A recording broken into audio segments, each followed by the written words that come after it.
Dylan. If we haven't met yet, I'm the youth director here at TLC, covering for none other than Tony. Tony Wing is our EM pastor. He's out for paternity leave. So I am manning the ship.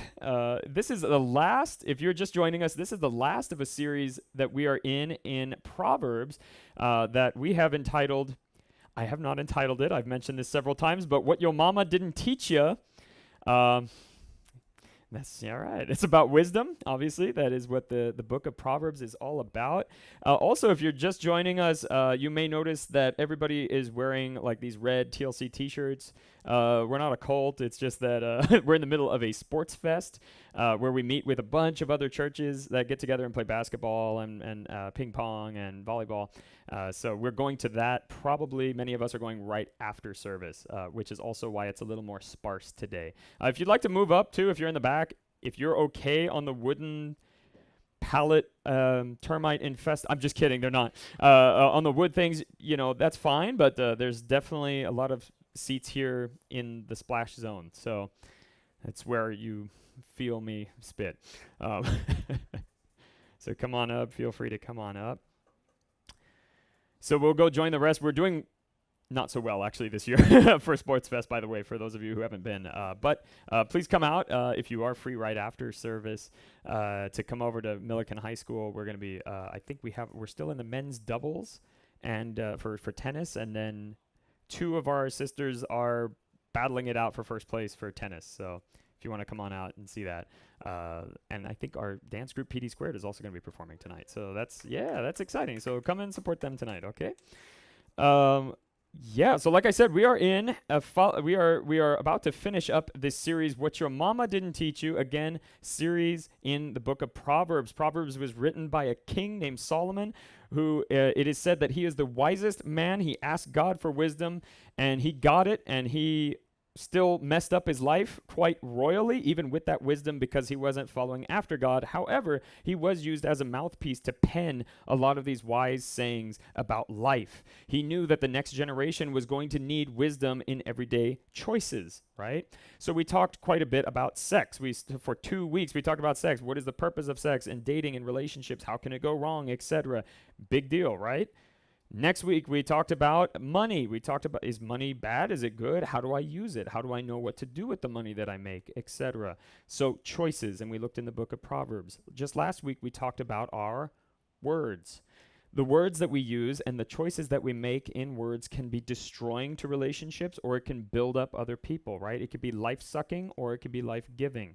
We talked about words just last week in the book of Proverbs. Actually, the whole Bible has a lot to say about words, right? This week, we're actually talking about something that the Bible, specifically in the Proverbs, says, depending on how you do this and specifically how many or the quality of this that you have can determine the destiny of your life, right? The outcome that you have in life. It can be a stagnant sort of poison, depending on how many of these things that you have in your life and the quality of them, or it can be very life-giving, and it could be the key to your success in life. Again, it could be the key to success in life depending on, according to the book of Proverbs, depending on this that you have. Now, are there any ideas so far of what we're going to talk about today? What do you think? I see Diane and Perry nodding. What do you think? You went to the other service, so you know that it's Friends, right? It is not the TV series Friends, but, right? But we are going to be talking a lot about, not Friends, not this series, but we are talking about friendships, because the book of Proverbs has a lot of key things to say about how to identify what a true good friend, a godly friend is, and what is not so good to have around. And it actually says that it could strangle your life. It could just suck life right out of you, depending on the type of friends that you have and that you keep. Your company says a lot about you, and it also determines a lot about you. All right. Surprisingly, I know we don't think about it much. There are at least 3 different lenses that we can view friends before we go into it, to just kind of consider before we start thinking about our friends. One, in the Western context that we live in, we don't generally think about love in friendship. We just think there's something that you collect or somebody that you talk to is a friend. Generally, what we think when we think of like love and support and like, oh, the most deep, intimate relationship must sort of blossom into a sexual relationship. Pastor Timothy Keller put it really well when he said, think about it this way: you don't walk into a supermarket and see the rows of magazines of different different publications that are saying, hey, guess how to develop friends quickly and efficiently, or guess who's a friend of so-and-so. No, it always has to do with dating and sex and how to look sexy, etc., right? So in the Western conception, friends are kind of put in the back seat. Now, in the Eastern conception, many of us are influenced to some degree by Asian culture, which says that friends are good, yeah, that's fine, but family is really the biggest thing in the world. That is the thing that dictates the outcome of your life. Family is huge, and that will always come before friends, because a friend will never do what a family member would ever do, according to Eastern culture. So we also have that in our minds when we're thinking about, okay, well, friends, yeah, they're okay, they're important, but really, sexual romantic relationships, that's the top one. May not be so. We're going to take a look at the Proverbs in just a few moments. The other thing to think about when we think about friends is the digital age that we are in now. If I were to ask you how many friends do you have, you may look up your Facebook app and say, well, I have about 975 friends, right? I think I looked the other day, I have over, I'm down to like 900 now or something. What I've been doing, sadly, is whenever I open up Facebook and it says, today is so-and-so's birthday, if I don't recognize the name and 3 pictures, I just defriend them on their birthday, sadly, right? It's kind of messed up. But it's true. I don't really know who you are, but I'm told that I have all of these friends. But yet it's possible to not know any of them and to even be lonely, though you have hundreds of people that maybe you swapped, you had a conversation and, hey, let's be friends. And you could see what I eat, on Tuesdays or whatever. Is that really a friendship, though? See, we're a little misconstrued when it comes to what friendship is in our age, in our culture, in our era, what we've been taught. So what does the Bible, what does practical wisdom have to say? What does godly wisdom have to say about identifying friends and to maintain and build friendships? Okay, great time to come in, actually, because I just told you what we're going to talk about today. Identifying friends, and how do we build and maintain on the friendships that we want to keep?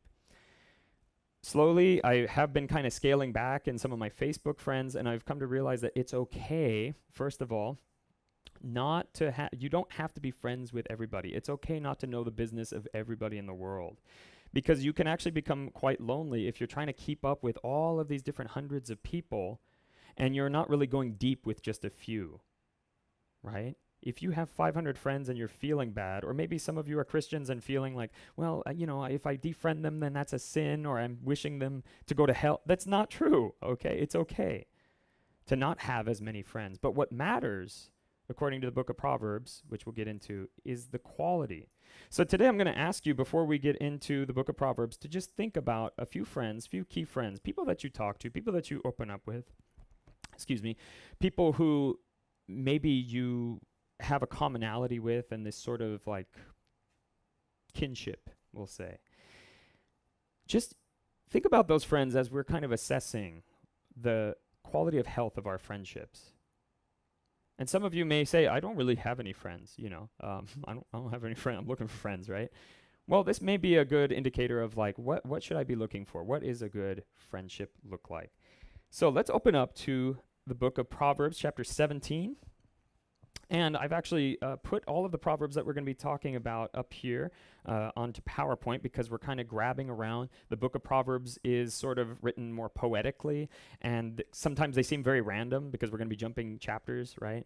So we're going to be pulling these out and looking at what healthy friendships look like. Before we get into it, let's bow our heads in prayer. Heavenly Father, we thank you so much that we have a friend in you, that you truly love us and accept us, that you call out to us, God. We thank you that you have given us the wisdom through writing through Solomon to see what qualities of true friendship really look like, Lord. I pray that you will impress it upon our hearts and our minds as we assess some of the many relationships and navigate some of the relationships that we have on this earth and beyond. that we may be made more like you and be able to make others more like you as well through our friendships. In Jesus' name, amen.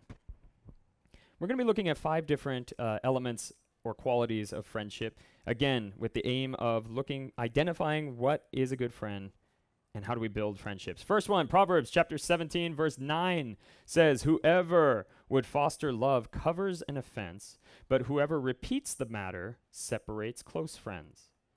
Whoever would foster love covers an offense, but whoever repeats the matter separates close friends. So our principle here, next slide, is, there you go, quick forgiveness, or the ability to kind of overlook some of the flaws of somebody else. Okay, this is a good foundational thing for any friendship, starting any friendship. What this means when Solomon wrote this, whoever would foster love covers an offense. Think about it. Another translation would be conceals an offense. It's as though you're sitting with somebody and they put their foot in their mouth and they say something kind of just abrupt or maybe a little brash. Is this person that you're sitting across from, are you able to just say, it's okay, no worries, and not let it affect you, right? Because this other person, whoever repeats the matter separates close friends, does this. They may say, oh, everything's okay, you put your foot in your mouth, no worries, let's just move forward. That person, the second person, may keep that bitterness in their heart for a while, and then they play the one-up game. I think we've talked about it a little bit before, where it's like, they said this, it's okay, it's all right, no, we're cool, man. But then weeks later, something comes up that's very similar, and you use their own words against them. That's not loving. And that's not true forgiveness. I haven't forgotten. Okay, yeah, I forgive, but I haven't forgotten. True. However, that's what breaks up friendships. There's no trust. There's no forgiveness, right? That's not a true friendship. If you are unable to forgive somebody quite quickly about it, and trust me, if you are looking for a romantic relationship, because friendships sometimes develop into that, you want to develop this quite quickly and look and identify people that you are able to overlook some of these offenses. And since friendship is a two-way street, you may want to also look for friends who are going to be able to overlook your offenses. People say things. We all say dumb things sometimes, right? We're all human beings. But a true friendship and a true friend is going to be able to just say, you know what, let's just gloss over this. It's okay. It's not a big deal. And if you do need to talk about it, you talk about it. But you're able to move forward and progress as a friend, okay? So don't shoot back the same offense, basically, but just forgive quickly, okay? Easy enough? Let's move on. Proverbs chapter 17, verse 17. "A friend loves at all times, and a brother is born for a time of adversity." How many of you who have been reading the Bible or around church for a while have heard this before? Okay, how many know what it means? Ish, right? When I was a teenager and I started reading the Bible, I always read this. I'm like, oh man, a brother is born for a time of adversity. And I thought it sounded like a cool movie line, but I had no idea what it meant. A friend loves at all times. The principle here is a voluntary commitment. See, friendship is interesting. It's different from a family-like relationship. Why? Because a friendship you voluntarily go into, right? You choose to continue to walk next to this person. In fact, in the Bible, when they talk about God walking in the Garden of Eden with Adam and Eve, it says he would walk in the cool of the morning. He was a friend to Adam and Eve at the very beginning. He was right next to them. And it was a complete voluntary thing. So God introduced this whole concept of friendship being a voluntary sort of thing. Same thing with Abraham, the founder of the faith. In Genesis, Abraham is called a friend of God. That God would choose to befriend somebody. And in the same way, we as humans also choose to be in a voluntary commitment. Now, when we look at this, a friend loves at all times. That is good times, that is bad times. A brother is born for a time of adversity. What that means is that not necessarily that, a family member is truly there for you, but that friend becomes a brother as close as a family member when they are there for you in your weakest time, and they choose to be there for you. Here's what it looks like. We had a friend. I still do have a friend. Actually, I shouldn't say we had.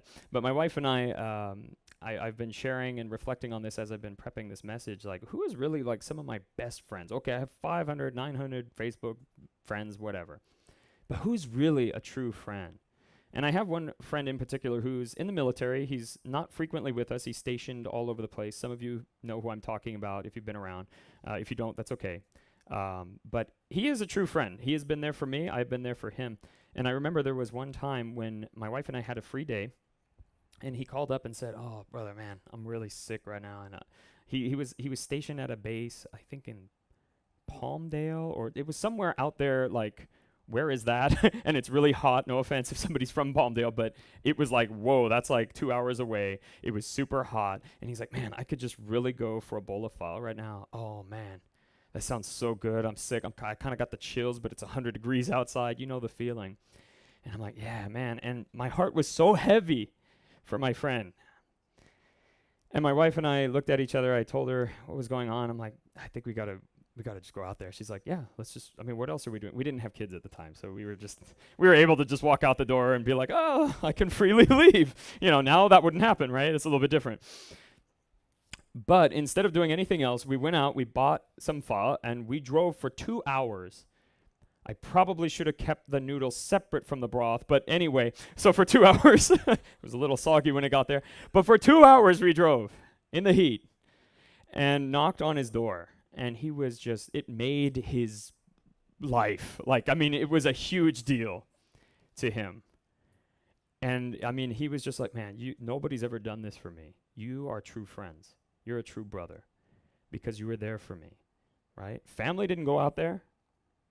Nobody else went out there.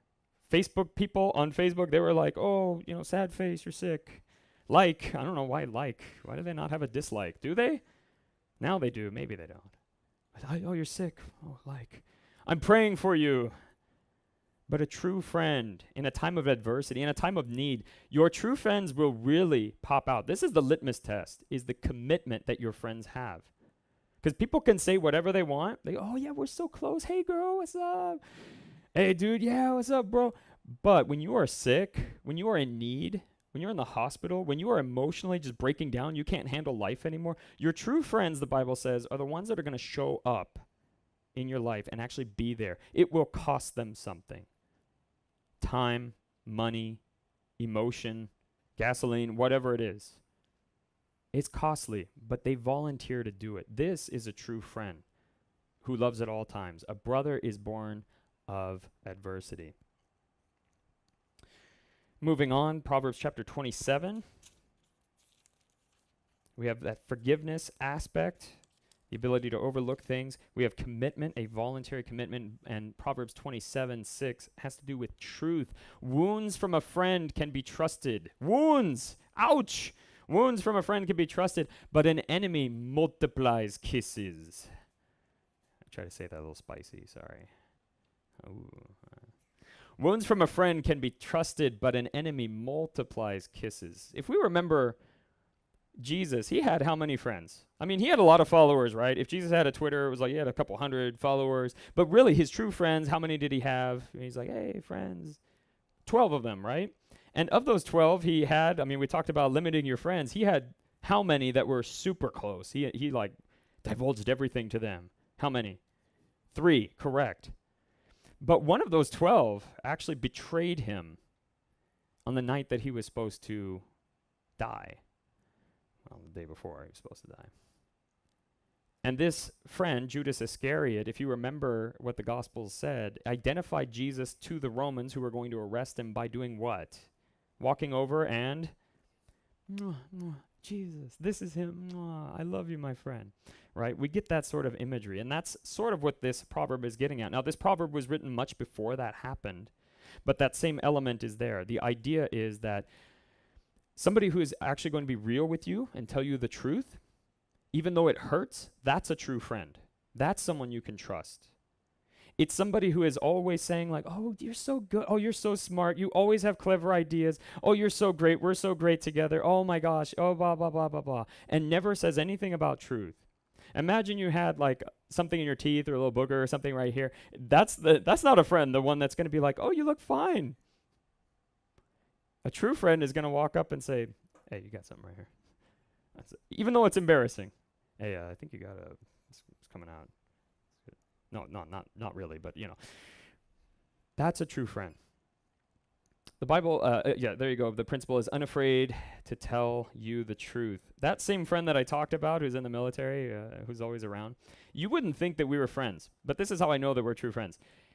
Every time I see him, which is now because he moves around, everything, maybe once or twice a year, every time we get together, within 5 minutes, we're arguing. Yeah, you wouldn't think that we're friends. You'd think that we're enemies, actually, because we get together. It's like, what's up with those shorts? Yeah, what's up with this? What's up with your hair? What's up with blah, blah, blah? And we just get into it. And sometimes it'll be like, hey, I saw you, if we're just talking, it's like, what do you mean by that? Blah, blah, blah, blah, blah. We're just so open and able to be open and share life with one another that we don't offend each other. We go at it. There's another proverb that says, as iron sharpens iron, one man sharpens another. You might have heard that before. When iron hits iron, clang, clang, clang, right? There's sparks. It can be fiery.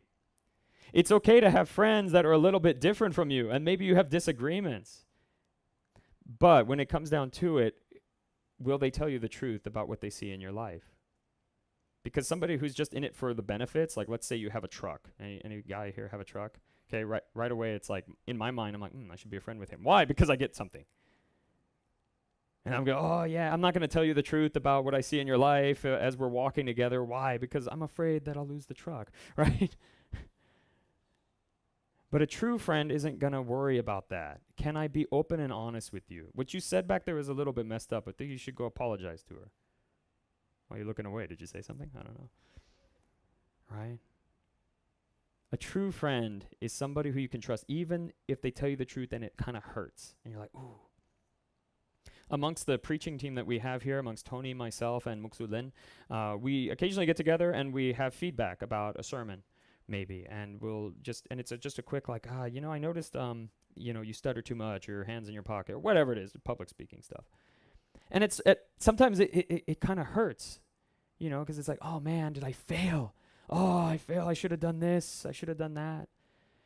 But we realize we have this mutual love and understanding between one another that I want to make you better. It's not truth that hurts, like, hey, you're fat. Like, that's messed up. That's actually something we do culturally a lot, by the way. I don't know why. I just noticed it in this community. Like, hey, you're kind of fat, man. I used to be fat, okay? I was a fat kid growing up, so I'm a little sensitive when somebody says that. I'm like, well, all right, I need bigger shirts,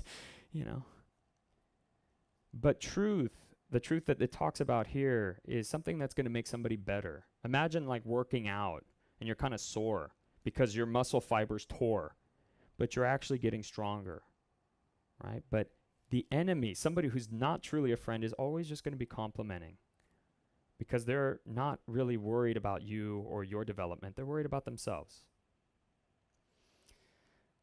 So there's an element of truth, there's commitment, there's forgiveness. Next one, 27:9 says, perfume and incense bring joy to the heart, and the pleasantness of a friend springs from their heartfelt advice.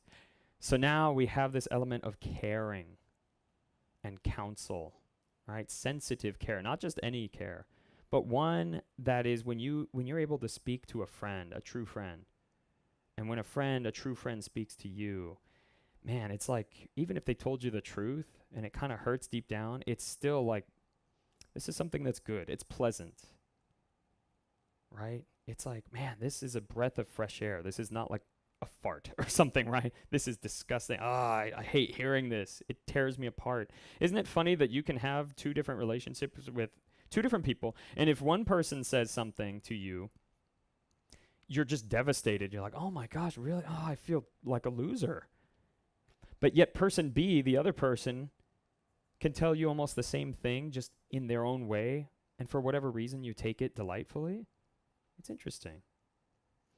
So the Bible here is talking about, hey, be sensitive in how you're approaching others. We have the element of truth, okay? Hey, you shouldn't have said that. But you need to know that person on a deep level, and this is where Facebook fails.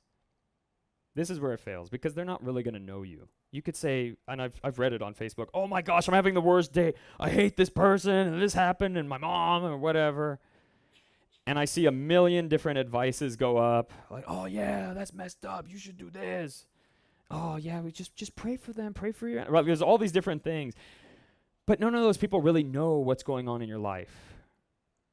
really it's just a few key people that can come alongside who will actually bypass the like button and maybe just call you or come over and say, hey, you need to talk. What's going on?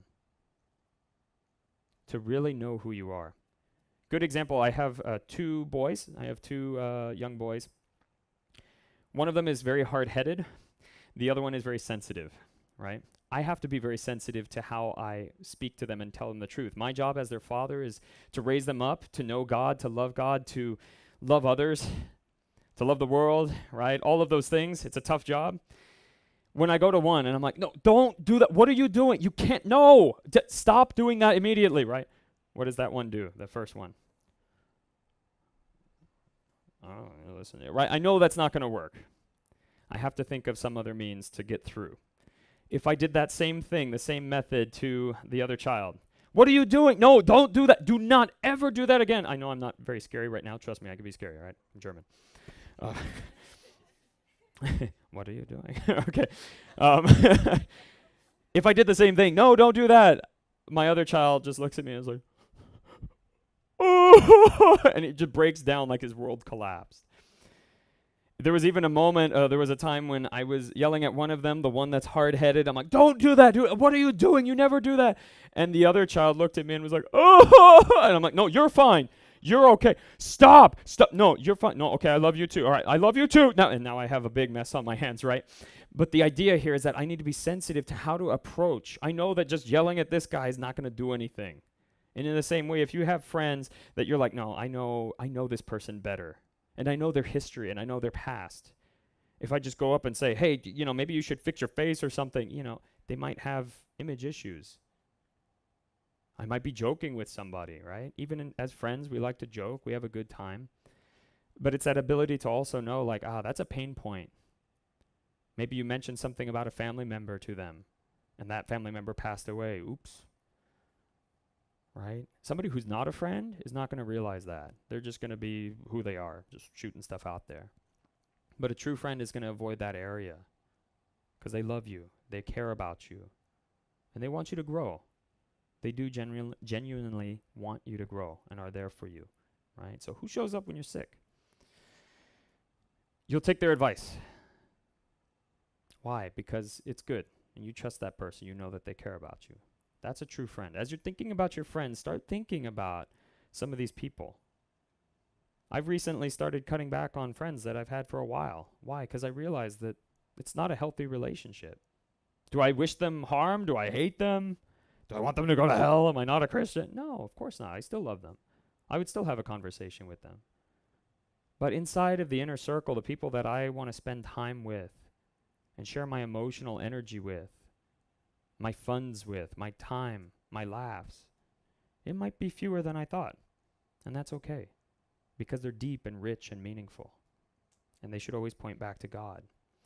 This brings us to our last element that we're looking at, Proverbs 27, verse 10. Do not forsake your friend or a friend of your family, and do not go to a relative's house when disaster strikes you. Better a neighbor nearby than a relative far away.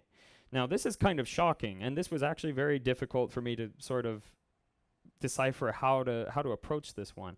Commentaries that I had read also said the same thing, like, well, this one's kind of tough. We don't really know. But we could take it very directly and practically that it has to do with proximity or nearness. This would have been shocking to have said from Solomon to a very family-driven, much like Asian culture, this was also a very family-driven culture. That family is key to everything. Family is key to survival. Who's going to show up and bring you fall? It's family. Forget friends. They're not going to help you. They don't care. They just want to be friends with you because whatever, you got a truck, okay, because you're really cool, because they can advance their career somehow, because you're funny and you make them laugh, because you have good advice. There's no way, right, that a friend could ever do that, but family will always be there. Well, this can have two meanings, actually, when it comes to better a neighbor nearby than a relative far away. One, there is the nearness of the heart. Okay, yes, family will be there. It's kind of a given. It's like their job. They have to. But they don't have to like you. Okay, I know that sounds messed up and sad, but it's kind of true. We didn't choose our families. And sometimes families will, I got to go to my brother's house. Why?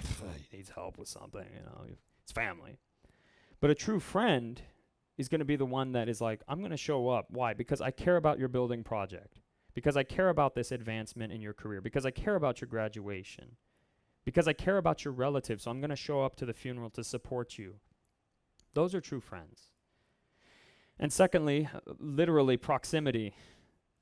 Making friends with those who are around you. People that I talk to sometimes at TLC, sometimes if they're moving away or they go like to another state to go to college, for example, I've gotten this sort of, I don't know, I get this dialogue that I'm not going to make any close relationships where I'm going because I'm only going to be there for a few years and then I'm going to move back. So why bother having any friends over there? Why get all caught up? So the problem is when you are in need, when you do want to open up to somebody, you're in a different time zone, you're in a different context. The people that are there, God actually gives you to support you through that time. I would advise, be friends, make friends with people in that area. Even if you're there for a few years, it's okay. Because you'll find that as you are away, that some of your friendships, even your closest ones, they're not going to be as strong. Why? Because people aren't there in your day-to-day. They don't see your habits. It's difficult. And same goes for family, right? Maybe you moved here from Milwaukee or, I don't know, it's just Timbuktu. I don't know, somewhere else, right? Great places, again, okay. Not insulting those places, but let's just say you moved from there and your family's back there. They're not going to be able to help you in a time of need. They're not going to know what you're really going through. They will always be family, and we're not denoting or saying like, oh yeah, family comes second to friends. But that friends can be just as important, and especially who you choose to be friends with in an area. Okay, and we want to look at those 4 other elements as well. So one more time, let's just put that back up there. We have forgiveness, that ability to overlook or just see through the faults of somebody else. There's commitment in friendship, that you choose to be there, that your friends are choosing to be there. It's not just like some benefit that they get from it. There is an element of truth-telling, and this one is scary amongst a lot of our community. It's like, well, I don't want to say anything. Maybe I'll tell somebody else to tell them or something like that. But there is an element of truth-telling, and it doesn't need to be brash and blunt. It doesn't need to be like, fix your face or, things like that. It can be caring, and it should be caring. Right? It should be sensitive to who that person is. And there is a proximity that you are around, right? Again, I had somebody at VAY. I don't know, did I mention this already? I was at VAY this last week, and I had somebody walk up and say, I think we were friends on Facebook before. And I'm like, oh. It's from a different church. I'm like, oh, maybe, I don't know. And I realized as I was talking with him that I did defriend him like several weeks prior on his birthday. Okay, I know, I'm a terrible person. But, I was like, I don't know. I don't recognize this person. They just weren't around. They're not in my life. I don't see them. I don't really go on Facebook often. I'm sorry, I don't go through all of your Facebooks and see what you're eating. And, I just don't. And so I defriended him. I'm like, I don't know who this person is. Random. And then I'm like, oh, sorry, but honestly, I don't have many conversations with this person. So it matters that they are around and in your life, right? Facebook friends are not real friends. So who is? How healthy are the relationships that you're thinking of right now? Now, there's one more thing I want to add to this, to the mix. Because a lot of you may be looking at this list and assessing and thinking like, wow, I don't have many friends, or the friends that I have suck. Maybe, I don't know. So that's one way to take this sermon and kind of reassess, like maybe I do need a new batch of friends that are going to actually help me flourish in life. But the other thing to think about is this. Because I said that it's a 2-lane street, I want to ask, where do you rank on the friendship scale? When you look at this list of principles that the Proverbs teach us about friendship and godly friendship, where do you rank? Are you able to forgive? How committed are you? Maybe you have a group of friends that is always showing up for you, but man, I don't know if I'd spend a single dime for this person or these people. Maybe you've never told anybody anything about their life that they really needed to know, and you just realize now, like, yeah, actually, I don't really care that much about that person.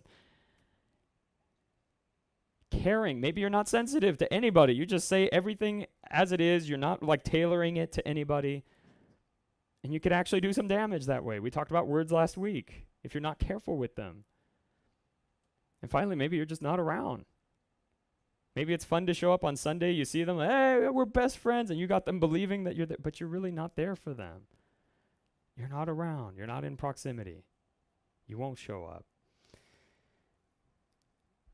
And if that's you, that maybe that's okay. Maybe it just means, hey, maybe I'm not really meant to be their friend. They deserve better than that. And that's okay. Right? But you want to choose your friends wisely, and you want to think about how to be a good friend. Now, we really don't know in and of ourselves how to be good friends. I'm pretty convinced that most of the time we have something in common with somebody, we connect, we find out something cool, I get some sort of benefit from it, and it's some sort of business deal. That sounds pretty logical.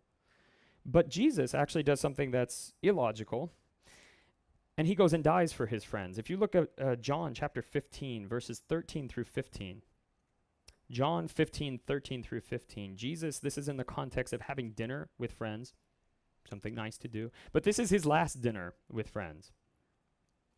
He's getting ready to go to the cross. In other words, he's going to be accused of a bunch of very bad things, though he did not commit them. And he will take the punishment of all of humanity upon himself. And this is one of the last dialogues that he has with his disciples. He says in verse 13 of chapter 15 of John, "Greater love has no one than this, to lay down one's life for one's friends. You are my friends if you do what I command. I no longer call you servants, because a servant does not know his master's business. Instead, I called you friends, for everything that I learned from my Father I have made known to you." Here, Jesus has just said, he's revealed to all of them, like over and over, look, I'm God. Okay, I am the Son of God. And I want to be with you. And now, for a God, a deity, you would think like, okay, you better get on your knees and start bowing, right? And serve your heart out. And you should. But Jesus here opens the door and says, no, I choose to be with you in a friendship. I no longer call you servants, but I call you friends. And this is what a friend truly does, is they're willing to lay down their life, everything they are. And Jesus did this on the cross when he said, you know what? Basically, you want openness in a friendship? I'll rip myself open for you. You want to be raw and real? I'll be beaten raw and stripped of my clothing and laughed at and mocked for your sake, so that you could have friendship with God and have that peace and have truth spoken to you, but in a caring way. That's a true friend.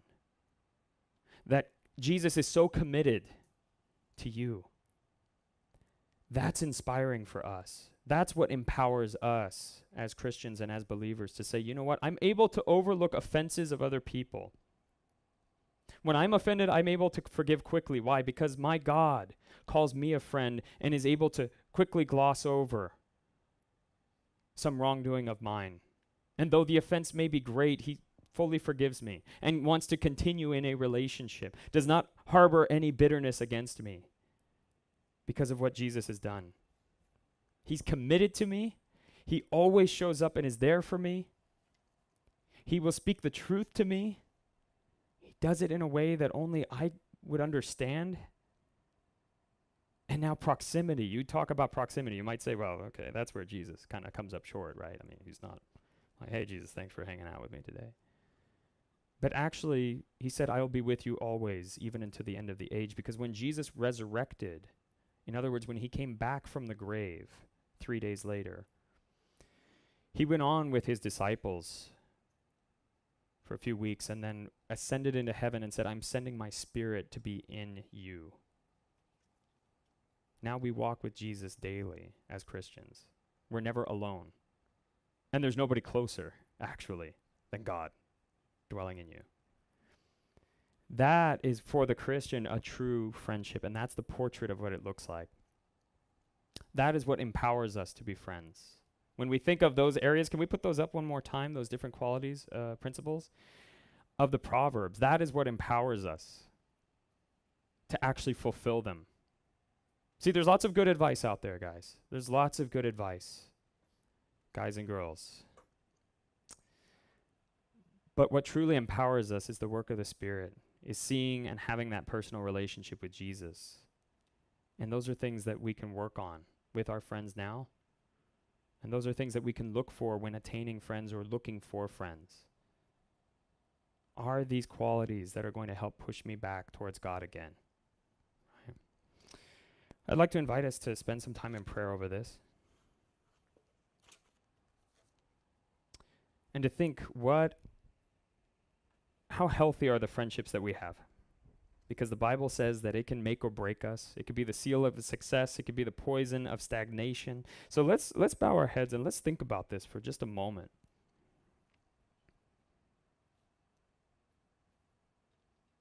How are your friendships? My first question for you today, how are your friendships? Who do you think of when you think of a friend? Do you see these things in the quality of your friendships around you? Do you see friends who are able to forgive you, who are committed to you like a family member in a time of need, who are truthful with you, who will be honest with you, but do it in a caring and loving way, who are around, who are close? And secondly, are you a good friend? How do you rank as a friend? Are you able to forgive quickly without harboring any bitterness or thinking about the faults of others? Are you committed to those that you actually call friends? Are you there? Do you show up? Would you go the distance even if it costs you money, time, emotion, more than a Facebook like? Are you a friend that tells the truth? Who's sensitive to the story of somebody else? And who's able to be close and to be near? And if not, if we fail in any of these ways, which I know that I do in multiple, can we look to the cross once more? Can we look to Jesus being that perfect friend who came alongside his disciples, who still comes alongside and into us, to dwell with us, to give us the truth, to care, to love us, to never let us down, and to forgive us?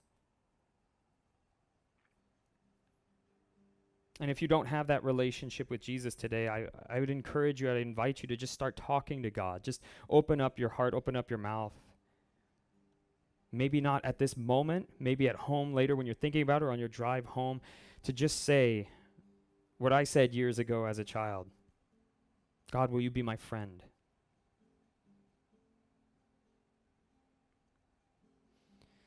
So Lord, we thank you for this series in Proverbs.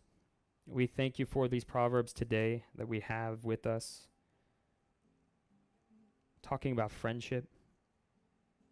God, will you help us to assess the health of our friendships? Will you guide our hearts to see the truth of the matter? Do we have friends that are just leeching on for the benefits? Are we being leeches to others? Lord, will you help shape us to be a community who loves all, who accepts everyone through the doors? But when we have deep and intimate relationships, God, that we are able to carry out some of the qualities that we see in you. Will you help us to be loving friends and show the world what your love looks like as you lay down your life for us? Father, we come before you now as we offer up our tithes and our offerings. We understand and know that you are the sole provider of all things. We trust you. We give back what you've put on our hearts, knowing that we don't depend on money. We don't bow to the God of money, but to the master and maker of the universe. God, we offer up this time to lift our voices in praise over what you've done for us, to proclaim to the world the amazing friendship that we have with our Maker. And God, we offer up this time of fellowship as we go out, whether it's to VAY or to go get boba or just hang out here or whatever it is, seek AC somewhere. We offer up this time that we can have these deep and intimate relationships with one another and practice being friends.